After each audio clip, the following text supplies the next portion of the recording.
एक व्यक्ति को रास्ते में यमराज मिल गए। वह व्यक्ति उन्हें पहचान नहीं सका। यमराज ने पीने के लिए व्यक्ति से पानी मांगा। उस व्यक्ति ने बिना कोई प्रश्न किए झट से अपनी थैली से पानी निकाला और उन्हें दे दिया।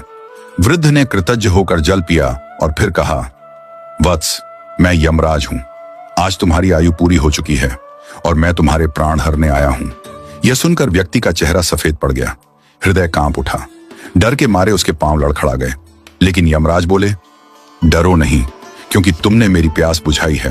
अतः मैं तुम्हें एक विशेष अवसर देना चाहता हूं, तुम्हारी किस्मत बदलने का मौका। उन्होंने एक डायरी उसके हाथ में थमाई और कहा, इस डायरी में जो तुम लिखोगे वही सच हो जाएगा। तुम्हारे पास ठीक 5 मिनट का समय है। जितना चाहे लिख लो, पर ध्यान रहे केवल 5 मिनट। इसके बाद समय समाप्त हो जाएगा और डायरी मेरे पास लौट आएगी। व्यक्ति का भय थोड़ा कम हुआ। वह सोचने लगा, अब तो मेरी किस्मत मेरे हाथ में है, मैं सब कुछ बदल सकता हूं।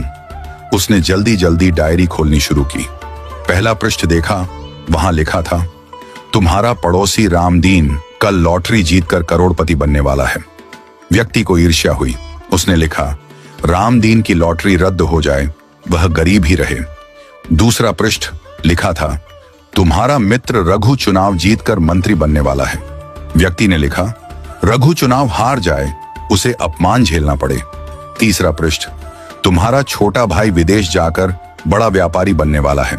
व्यक्ति फिर लिखता है, वह कभी विदेश न जा पाए, नौकरी के लिए भटके।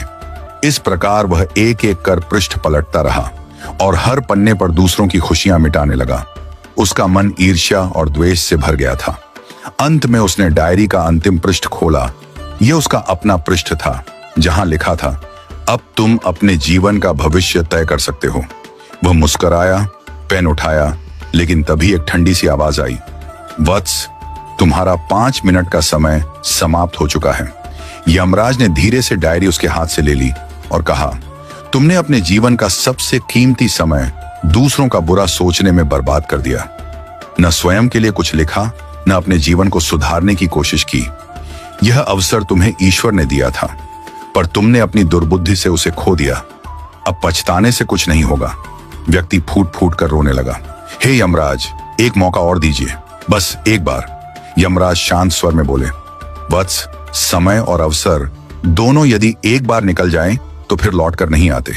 यही सत्य है, यही धर्म है। और फिर यमराज अदृश्य हो गए।